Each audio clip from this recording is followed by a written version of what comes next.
دیگه میرم، نمیخوام زندگی رو بعد از این برای تو سخت کنم.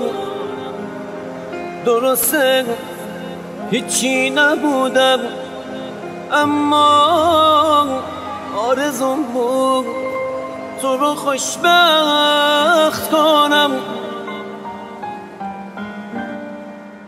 تو زیادی و من از کمتر. آره خب هیچی اما هم صد نیست. حالا وقت بودنم تموم شد و واسه موندنم هم فرصت نیست. از خیال روزی که نبینمت همیشه پشت دلم میلرزی. اگه کم گذاشتم و کم بودم، به خدا بدون که دستم نرسید. عاشقت بودم از دست تو دل پر و لبریز شد از واسه بودن.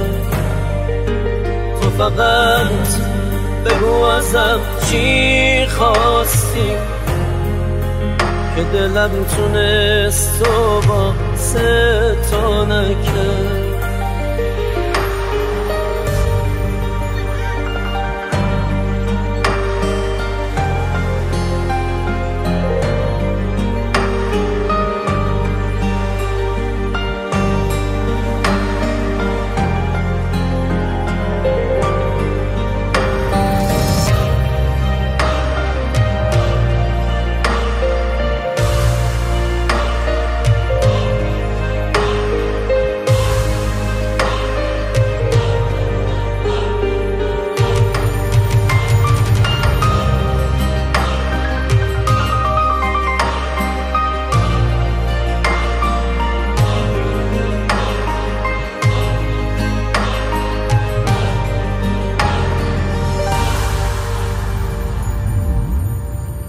حالا چی شد که یهو فهمیدی جام تو این زندگی کم رنگ شده؟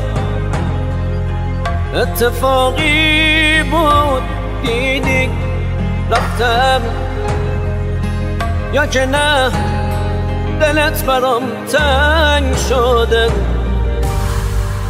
حالا که جاده دوراهی شده و منم تنهایی باید برگردم، لااقل پاشم منو بدرقه کن. فکر نکن راه تو رو سد کردم. حالا که جاده به من نزدیک،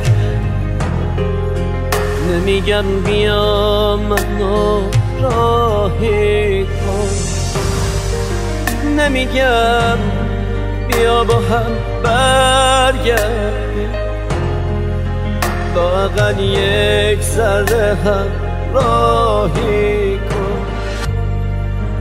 ما که هیچیمون مثل هیچکی نبود، من بیچاره چقدر تاریکم.